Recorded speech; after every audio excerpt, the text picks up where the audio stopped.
But अगर आप play station की हिस्ट्री देखो तो सबसे वर्स्ट गेमिंग कंसोल लॉन्च आप इसको कह सकते हो। कंसोल की जो एक हाइप थी, लोगों के बीच में एक टोरा होता था कि भाई मेरे पास कंसोल है, अब वो नहीं फील होता। कॉन्कॉर्ड गेम आया था भाई, क्या डिजास्टर था वो। और उसी चीज को आई थिंक सोनी ने फॉर ग्रांटेड ले लिया कि यार हमारा तो सिक्का चल ही रहा है, क्या ही करना। एक और नया साल और एक और नई प्ले स्टेशन की वीडियो। एंड प्ले स्टेशन 5 2026 में लेना चाहिए नहीं लेना चाहिए, और प्ले स्टेशन के बारे में ना मेरे बहुत सारे थॉट्स हैं, बहुत सारे ओपिनियन है, क्योंकि अब इसको एक्चुअली 5 साल से ज्यादा हो चुके हैं। नवंबर 2020 में आया था फैट वाला भाई साहब, उसके बाद तो फिर आते चले गए और हम लेते चले गए। प्लेट कैसी लग रही बताना जरा है, गोस्ट ऑफ योटे वाली। एंड जब से PS5 लॉन्च हुआ है ना, वो बात नहीं आ पाई इस कंसोल के अंदर। भाई आप एक बार PS3 एरा याद करो, भाई अनचार्टेड के titles, infamous series, God of war series, अलग ही मतलब था एक मार्केट है भाई, इस पे प्ले स्टेशन है। ऐसे PS4 आया, उस पे भाई Uncharted 4, God of War 2018, Spiderman, Horizon Zero Dawn, Ghost of Tsushima, Bloodborne and even The Last of Us 2 जब आई थी, क्या गेम थी भाई। और वो PS4 के हार्डवेयर को क्या तरीके से यूज कर रही थी। एंड सबसे बेस्ट पार्ट, सारे के सारे एक्सक्लूसिव। Xbox वालों कह रहे हाँ भाई क्या कह रहे थे, गेम हमारे पास है बढ़िया वाले। वैसे PlayStation अपने आप में प्रीमियम कंसोल है, बहुत केपेबल है। बट अगर आप PlayStation की हिस्ट्री देखो तो सबसे वर्स्ट गेमिंग कंसोल लॉन्च आप इसको कह सकते हो। कैसे वो मैं आगे बात करूंगा, हो सकता है हमारे ओपिनियंस डिफर करें। तो कमेंट सेक्शन खुला है, वहां पे आप प्यार से लड़ाई कर सकते हो मेरे साथ। पहली बार देख रहे हो तो सब्सक्राइब कर दो और लाइक भी कर दो वीडियो को। मैं जरा PlayStation इन 2026 की बातचीत शुरू कर लेता हूं।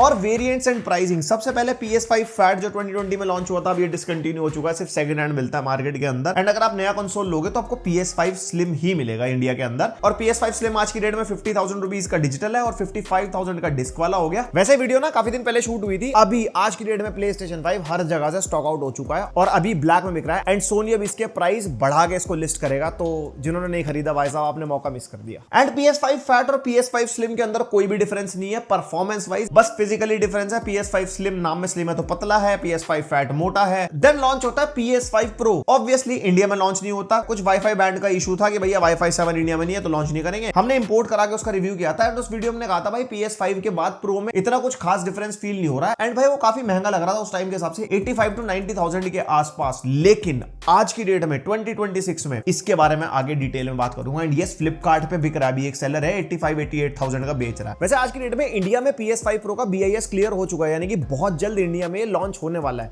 तो आप इंडियन वेरिएंट भी ले सकते हो। फिर आता सबसे पहला सवाल, ये वर्स्ट प्लेस्टेशन लॉन्च कैसे है? आई मीन मेरे हिसाब से अब ये कहानी ना PS3 PS4 से शुरू हो जाती है। भाई जब PS3 था ना, डायरेक्ट टक्कर दे रहा था Xbox 360 को, बहुत बढ़िया गेमिंग टाइटल्स थे। इवन Xbox के ऊपर भी तगड़े तगड़े टाइटल्स थे, like Doom, metal gear series वगैरह हो गई। और जब कंपटीशन होता है ना मार्केट में तो ब्रांड्स अच्छे से काम करते हैं। और फिर PS4 आया, उसके ऊपर जबरदस्त गेमिंग टाइटल्स हमारे को मिले। PSVR1 उन्होंने इंट्रोड्यूस करा, VR gaming on a gaming console, वो एक नेक्स्ट लेवल मूव था। और एक टाइम तक आते आते सोनी Xbox की पूरी मार्केट खा गया था और पूरा मार्केट को डोमिनेट कर लिया था। फिर लॉन्च हुआ PlayStation 5 और साथ में Xbox Series S और X का। एंड यहां पे चीजें बदली क्योंकि Xbox के पास इतने अच्छे टाइटल्स नहीं थे, Xbox की इतनी अच्छी सेल्स नहीं हुई। PlayStation की हिस्ट्री को देखते हुए PlayStation 5 को दबा के सेल्स मिली। इनिशियली तो भाई स्टॉक में इन था, ब्लैक में बिक रहा था। और उसी चीज को आई थिंक सोनी ने फॉर ग्रांटेड ले लिया कि यार हमारा तो सिक्का चल ही रहा है, क्या ही करना। फिर उसके बाद धीरे धीरे जो उनके एक्सक्लूसिविटी हटाने वाले डिसीजन थे कि सारे गेम्स PC पे, Steam पे लॉन्च करेंगे। उसके बाद धीरे धीरे PlayStation की वैल्यू इतनी कम होती चली गई। अभी मैं किसी को बोलूं भाई मैं स्पाइडरमैन 2 में PlayStation 5 पे खेलता हूं, हाँ तो क्या हुआ, मेरे PC में भी तो है। लास्ट ऑफ अस PC पे है, God of war series PC पे है, गोस्ट ऑफ सुशीमा PC पे है। हाँ बस गोस्ट ऑफ योटे रह गया है और एक आधा गेम और होगा, उसके अलावा सब हमारा PC पे पोर्ट हो चुका है। उसकी वजह से जो कंसोल की एक एक्सक्लूसिविटी थी, कंसोल की जो एक हाइप थी, लोगों के बीच में एक टोरा होता था कि भाई मेरे पास कंसोल है,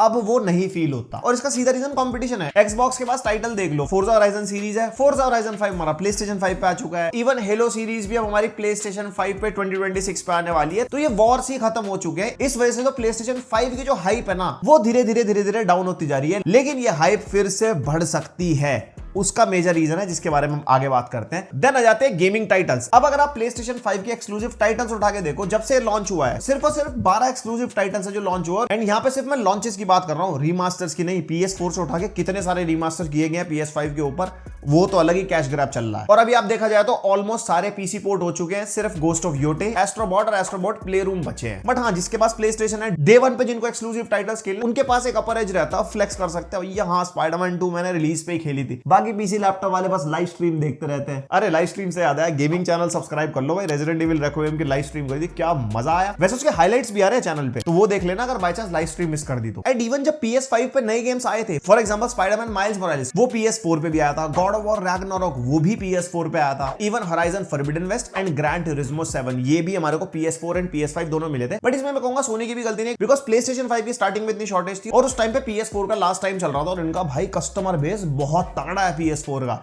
अगर उस पे गेमिंग टाइटल्स एकदम से बंद कर देते ना PS5 के आते, जनता नाराज हो जाती है, वो भड़क जाती है, फिर कहता भैया हमें भी खेलना कुछ भी है। तो सोनी वालों ने उनका भी ध्यान रखा कि भैया नहीं, थोड़े बहुत गेम तो हम तुम्हें भी देंगे। बिकॉज एज ऑफ 2020 PS4 की 115 मिलियन यूनिट सेल हो रखी थी। अब देखो 2026 आ चुका है, जितने भी फर्स्ट पार्टी गेमिंग स्टूडियोज है सोनी के, उनके कोई भी अच्छे नए गेम्स नहीं आए भाई। इंसोम्नियाक का लास्ट स्पाइडरमैन 2 आया था, अब अगला वुल्वरीन आ रहा है और उससे मेरे को बहुत उम्मीद है, बिकॉज इंसोम्नियाक स्टूडियोज के गेम्स बहुत बढ़िया होते हैं। एंड उसके अलावा naughty dogs last of Us 2 जो PS4 पे आया था, इवन अनचार्टेड सीरीज वो भी प्रीवियस जनरेशन कंसोल पे आया था, इस जनरेशन पे अभी तक कुछ नहीं है। हाँ वैसे नॉटी डॉग का इंटरगैलेक्टिक आ रहा है PS5 के ऊपर, बट वो भी अपकमिंग लॉन्च है और उसकी अभी कोई रिलीज डेट भी नहीं है। उसके अलावा तो बस रीमास्टर्स ही री रिलीज करे हैं इन्होंने, बस हाँ भाई 60 FPS दे देंगे, थोड़े से बेटर ग्राफिक्स दे देंगे। अब जो गेम ऑलरेडी मैं PS4 पे खेल चुका हूं, उसको मैं दोबारा PS5 पे क्यों खेलूं अगर मैंने अपग्रेड किया है। हाँ किसी ने पहली बार ही PS5 लिया है, उसके लिए न्यू गेमिंग कंसोल ये बहुत बढ़िया है, क्योंकि सारे गेम्स को एक better graphics, better frame rate, better resolution पे एक्सपीरियंस करेगा। बट PS4 PS3 से जो आया है उसने भाई चेंज देखा है, उसको इतना मजा नहीं आ रहा, जस्ट लाइक मी। और मैं इतना डिसअपॉइंटेड क्यों हूं, क्योंकि इसको मार्केट किया गया था नेक्स्ट जेन कंसोल बोल के, भाई 4K 120 FPS, fast speed SSD वगैरह, UI वगैरह इतना तगड़ा सब कुछ है। और हाँ ये नेक्स्ट जेन है, अभी हमने लेटेस्ट जितने गेम्स खेले भाई मजा आता है इसके ऊपर गेम खेलने में, लेकिन ढंग से गेम्स ही तो नहीं आ पा रहे। और जब PS5 फैट आया था इसके डब्बे में 8K लिखा था, लेकिन बाद में लोगों ने बताया 8K का कंसोल में सपोर्ट है, बट 8K गेम कोई है ही नहीं। इवन जितनी भी आप गेम्स खेलते हो ना 60 FPS पे,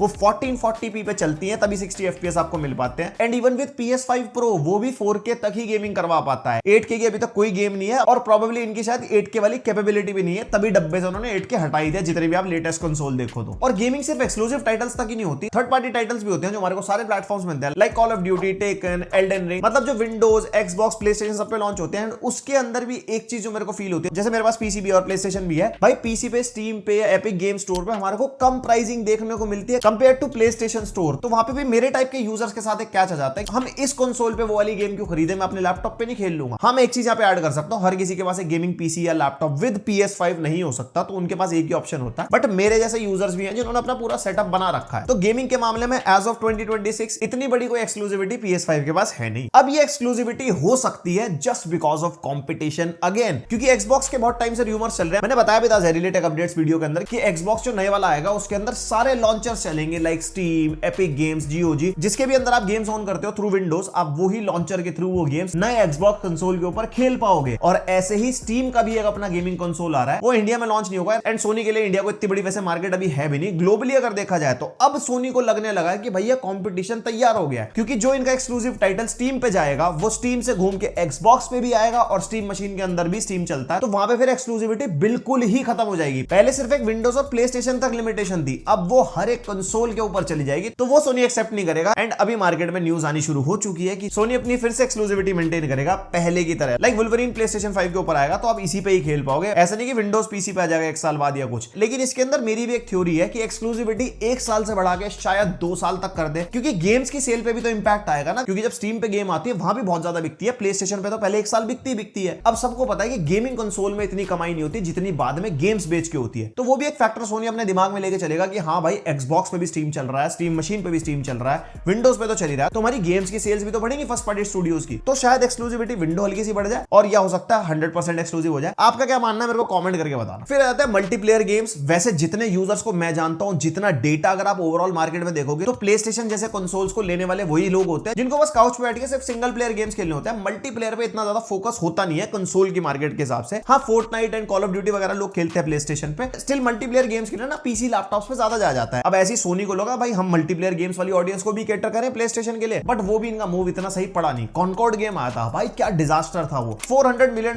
लगाए थे उस गेम के अंदर, 8 इयर्स की डेवलपमेंट थी, और सिर्फ 11 दिन में वो गेम बंद हो गई थी, क्योंकि सिर्फ 25,000 कॉपीज बिकी थी। और जब उन्होंने गेम बंद की तो सबको रिफंड भी किया। सोचो कितना बड़ा लॉस हुआ। अब सेम इसी टाइप की हरकत ये फिर से करते हुए दिख रहे हैं। स्टेट ऑफ प्ले में होराइजन हंटर गैदरिंग दिखाया था उन्होंने, कुछ ऐसा गेम था, तो लोगों के बड़े मिक्स्ड ओपिनियंस निकल गया है कि भाई इस टाइप के गेम्स हमें पसंद नहीं है, या ग्राफिक्स को लेके या कैरेक्टर्स को लेके, क्योंकि होराइजन सीरीज इनकी बहुत फेमस रही है। अब उनको लगा कि भाई इस टाइप का गेम निकालेंगे तो शायद चलेगा, बट मैं बहुत स्केप्टिकल हूं, ये शायद नहीं चल पाएगा। देखो एक्सपेरिमेंट करना ठीक है, क्योंकि एक्सपेरिमेंट नहीं करेंगे तो पता कैसे लगेगा मार्केट में चलेगा क्या, but rather focusing on cash grabbing techniques. आप फर्स्ट पार्टी टाइटल्स में काम करो ना, जो आपको पता है आपकी यूएसपी है। घोस्ट ऑफ योटे आया था, फाड़ा था भाई उस गेम ने। स्पाइडरमैन 2 उठा लो, जबरदस्त लॉन्च। अब वुल्वरीन उठा लो, लोग कितने पागल हैं उसके लॉन्च के लिए। अब ये सब होते होते 4 साल गुजर गए थे, फिर आता है PlayStation 5 Pro, जो कि सही से लैंड ही नहीं करता। जैसे ही वो लॉन्च हुआ, लोगों ने बोला इतना बड़ा डिफरेंस ही नहीं है। डे वन पे इनकी काफी सारी गेम्स थी जो PS5 Pro के लिए एनहांस हो गई थी, जिसमें हमारे को better frame rate, better visuals, even better resolution. But still जैसे रिव्यूज आउट हुए, लोगों ने कहा ना भैया मजा नहीं आ रहा। इवन हमने भी अपने चैनल पे टेस्ट किया था, हमने साइड बाय साइड कंपेयर किया लेटेस्ट गेम्स जो PS5 पे टेस्ट किया और PS5 Pro पे, और साइड बाय साइड टीम को भी दिखाया था हमने। बहुत रेयरली ही पता लग पा रहा था कि हाँ हमने एक ऐसे कंसोल में इन्वेस्ट किया है। और उस टाइम के लॉन्च के हिसाब से अगर देखें तो 80 to 90,000 रुपीज का था वो, तो बड़ा महंगा लग रहा था कि यार इतने पैसे क्यों खर्चे हम। और इंडिया में ना लॉन्च होने का रीजन था कि 6 GHz के रेगुलेटरी रिस्ट्रिक्शंस थे, वाईफाई 7 नहीं चल पा रहा था, तो भाई सोनी ने काम लॉन्च नहीं करते। बट भाई इंडिया में वाईफाई 7 वाले लैपटॉप्स, वाईफाई 7 वाले मदरबोर्ड सब लॉन्च हो रहे थे, बट इनको लगा कि नहीं, इनको पता भी था बिकेगा भी नहीं उस टाइम के हिसाब से। वैसे अभी 2026 जनवरी में ये रिस्ट्रिक्शंस हट चुके हैं, अब wifi 6E and 7 devices operate हो सकते हैं इंडिया में। तो PS5 Pro इंडिया में लॉन्च होने वाला है। वैसे अगर आप कंपेयर करो ना बेस PS5 और Pro को साइड बाय साइड, तो देखो जीपीयू में अच्छा खासा डिफरेंस है, लाइक अप्रोक्सीमेटली 10 टेराफ्लॉप्स से 16 टेराफ्लॉप्स का डिफरेंस है। सीपीयू में भी डिफरेंस है, और इसी की वजह से रे ट्रेसिंग भी बेटर है, एंड PSSR का सपोर्ट भी है। जैसे हमारा FSR और DLSS होता है ना विंडोज पे, एक तरीके की अपस्केलिंग टेक्नोलॉजी की, हाँ भाई कम रेजोल्यूशन पे चला के फ्रेम रेट बेटर करके अपस्केल कर दो विदाउट लूजिंग एनी क्वालिटी, तो वो PS5 Pro पे अवेलेबल है। एंड 2026 में PSSR 2 भी आ गया है PS5 Pro के लिए, जिसका पहला गेम रेजिडेंट इविल रेक्विएम ही था। अभी और गेम्स भी आएंगे, तो PS5 Pro का अपना इकोसिस्टम बाय टाइम इंप्रूव तो हो रहा है। उसके अलावा मेमोरी बैंडविड्थ में भी डिफरेंस है, एंड सबसे बड़ा स्टोरेज 1 TB से 2 TB स्टोरेज हमारे को मिलती है। एंड अगर आप 2 TB Gen 4 SSD की प्राइसिंग देखो, 25,000 रुपए की तो सिर्फ स्टोरेज है PS5 Pro में। एंड आफ्टर 2024 कट टू 2026, अभी PS5 Pro की इज्जत मेरे माइंड में एंड इंडस्ट्री के माइंड में बहुत बढ़ती हुई नजर आ रही है, क्योंकि 80-90,000 रुपीज में इतने बेकार लैपटॉप मार्केट में मिल रहा है due to the inflation, storage और रैम के प्राइसेस बढ़ रहे हैं। एंड पीसी भी अगर आप बिल्ड करो, अभी हमने 96,000 का पीसी बिल्ड करा भाई, उसके अंदर हमारे को स्टॉक कूलर लगाना पड़ा, इवन 512 GB SSD हमने उसके अंदर यूज करी, और यहां पे 2 TB स्टोरेज मिल रही है विद इतनी लेवल की परफॉर्मेंस। तो आज की डेट में PS5 Pro भाई लपेट लो, क्योंकि फ्यूचर में जितने गेम्स अब आएंगे सबके अंदर 60 FPS का सपोर्ट ये जानबूझ के PS5 Pro में डालेंगे विद बेटर विजुअल्स। और जहां पे GTA 6 आने की बात चल रही है, सोचो GTA 6 में 60 FPS PS5 Pro में हो और स्लिम में 30 FPS हो, बड़ी तगड़ी बात नहीं कर दी मैंने।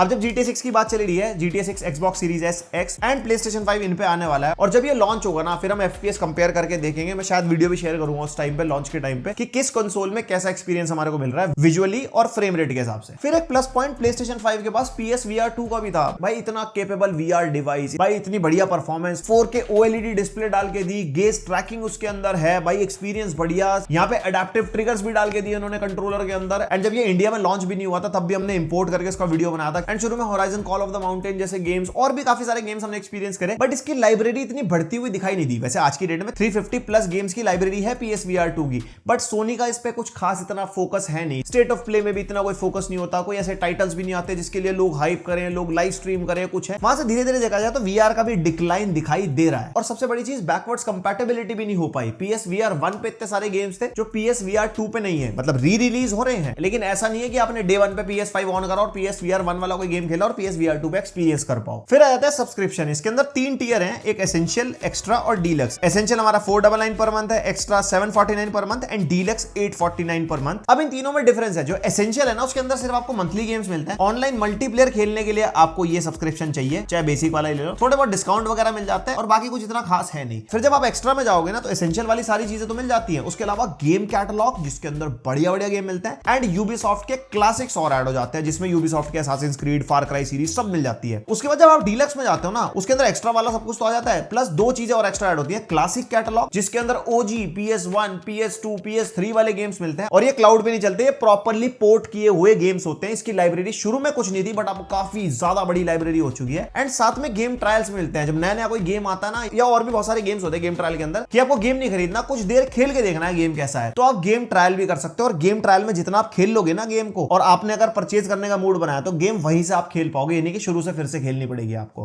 तो ये एक अच्छी चीज है। इनिशियली मैं एक्स्ट्रा वाले सब्सक्रिप्शन की तरफ ज्यादा फोकस था क्योंकि हमारी क्लासिक कैटलॉग इतनी अच्छी नहीं थी, बट अभी की डेट में अगर आप एक नया प्ले स्टेशन ले रहे हो और आपको गेम्स में ज्यादा पैसा नहीं खर्चना, डीलक्स सब्सक्रिप्शन आप ले लो, आपको ईयरली 7500 के आसपास का पड़ेगा और पूरे साल में दबा के गेम कैटलॉग्स में गेम मिलेंगे, यूबीसॉफ्ट क्लासिक्स मिल जाएंगे, इवन क्लासिक कैटलॉग मिल जाएगी और गेम ट्रायल तो मिलेगा और जो एक्स्ट्रा और एसेंशियल की सारी चीजें हैं वो तो मिलेंगी। मंथली 2 से 3 गेम आपको मिलते हैं, कभी कभी तो बहुत तगड़े होते हैं, कभी कभी नहीं होते। वैसे अभी रिसेंटली स्पाइडरमैन 2 मिला है, तो किसी ने नहीं खेला, पूरी गेम नहीं खरीदनी पड़ी, आपके पास सब्सक्रिप्शन था तो आप वो गेम खेल सकते हो। और मंथली गेम एक बार आपने अपनी लाइब्रेरी में ऐड करनी ना, वो लाइफ टाइम लाइब्रेरी में रहेगी। बस खेलने के लिए मेंबरशिप एक्टिव होनी चाहिए, जैसे साल भर की मेंबरशिप है तो तब तक आप वो गेम खेल सकते हो। जैसी मेंबरशिप एक्सपायर होगी वो गेम लॉक हो जाएगा, तो अगर आप दोबारा मेंबरशिप लेते हो तो फिर से आप उसको खेल सकते हो। लेकिन अगर कैटलॉग वाले गेम्स की बात करें ना, वो आते रहते हैं और जाते रहते हैं, जिसके अंदर आप गेम खेल रहे हो और अचानक से वो गायब हो गया, फिर आपको वो गेम खरीदना पड़ेगा और अधूरी आपकी स्टोरी रह गई, तो वो थोड़ा सा एक ड्रॉबैक फील होता है। और इनके सब्सक्रिप्शन के साथ एक और ड्रॉबैक मेरे को लगता है कि ये डे 1 रिलीजेस नहीं देते, जस्ट लाइक एक्सबॉक्स। यार बंदे इतना पैसा खर्चा हुआ है, कुछ रिलीजेस तो देने चाहिए। मैं कह रहा हूं ट्रिपल ए वाले मत दो, कुछ तो दो,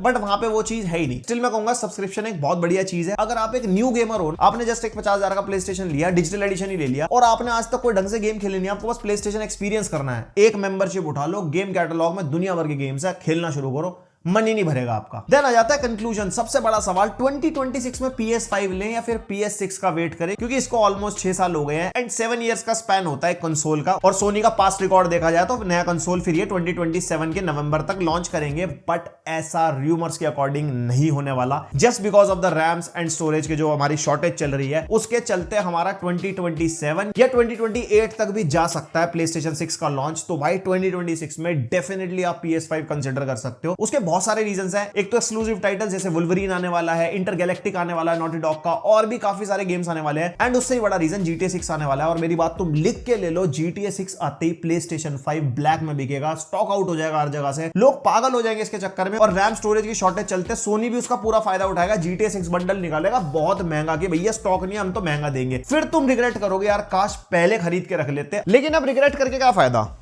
अब तो स्टॉक आउट हो चुका है और अब इन्फ्लेटेड प्राइस पे आएगा, करो रिग्रेट।